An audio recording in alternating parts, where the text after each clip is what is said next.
H D. Deve Gowda ಅವರು ಹಾಸನ ಲೋಕಸಭೆ ticket ಅನ್ನು ಪ್ರಜ್ವಲ್ ರೇವಣ್ಣಗೆ ಘೋಷಣೆ ಮಾಡಿದ್ದಾರೆ. ನಾನು ಸ್ಪರ್ಧಿಸುವಂತಹ ಪ್ರಶ್ನೆ ಇಲ್ಲ. ಲೋಕಸಭೆ ಚುನಾವಣೆಗೆ ಎಚ್.ಡಿ. ದೇವೇಗೌಡ ಅವರು ಸ್ಪರ್ಧೆ ಮಾಡ್ತಾರೆ ಅನ್ನುವಂತಹ ಮಾತುಗಳು ಕೇಳಿಬರ್ತಾ ಇತ್ತು.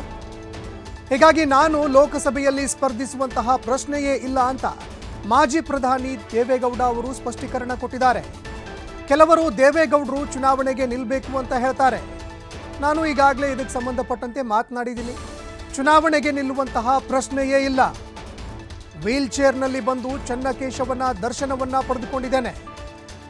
ಹಾಸನದಲ್ಲಿ ಮಾಜಿ ಪ್ರಧಾನಿ ಎಚ್.ಡಿ. ದೇವೇಗೌಡ ಅವರು ಹೇಳಿಕೆ ಕೊಟ್ಟಿದ್ದಾರೆ. ಅದೇ ರೀತಿಯಾಗಿ ಲೋಕಸಭೆ ಚುನಾವಣೆ ಸ್ಪರ್ಧೆಗೆ ಸಂಬಂಧಪಟ್ಟಂತೆ ಸ್ಪಷ್ಟೀಕರಣ ಕೂಡ ಕೊಟ್ಟಿದ್ದಾರೆ.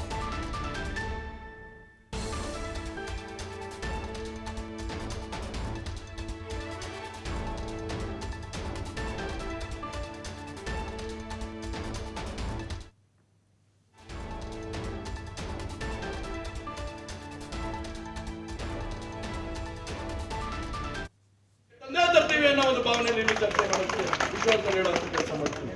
ಹಾಗಾಗಿ ಇವತ್ತು ನಮ್ಮ ದೊಡ್ಡವರ ಶಕ್ತಿ ಏನಂದ್ರೆ, ಇವತ್ತು ದೊಡ್ಡವರು ಒಂದು ಸವಾಲು ಹಾಕಿದ್ರು. ನಮ್ಮ ಕೊಬ್ಬರಿ ಬೆಳೆಗಾರರು ಬಹಳಷ್ಟು ಜನ ಇವತ್ತು ಏನಾಗ್ತಿತ್ತು, ಎಲ್ಲ ಬ್ರೋಕರ್ಸ್ಗಳಿಂದ ಅವರಿಂದ ಇವರಿಂದ ಅಂತ ಸಣ್ಣ ಪುಟ್ಟ ಯಾವುದೇ ಒಂದು ವಿಚಾರಗಳಿದ್ದಂತ ಸಂದರ್ಭದಲ್ಲಿ ನಾವೆಲ್ಲರನ್ನು ಒಗ್ಗಟ್ಟುಗೂಡಿಸ್ಕೊಂಡು ಹೋಗುವಂತ ಕೆಲಸನ ಮಾಡಿ ನಮ್ಮ ಹಿರಿಯರನ್ನ ಮತ್ತೆ ನಮ್ಮ ಕಿರಿಯರನ್ನ ಎಲ್ಲರೂ ವಿಶ್ವಾಸಕ್ಕೆ ಮತ್ತೊಮ್ಮೆ ಪಡೆಯುವಂತ ಕೆಲಸ ಮಾಡಿ ಬೇಲೂರಿನ ಮತ್ತೆ JDS ತಕ್ಕೆ ತಂದೆ ತರ್ತೀವಿ ಅನ್ನೋ ಒಂದು ಭಾವನೆಯಲ್ಲಿ ಚರ್ಚೆ ಮಾಡೋಕ್ಕೆ ವಿಶ್ವಾಸ ಹೇಳುವಂತ ಕೆಲಸ ಮಾಡ್ತೀವಿ.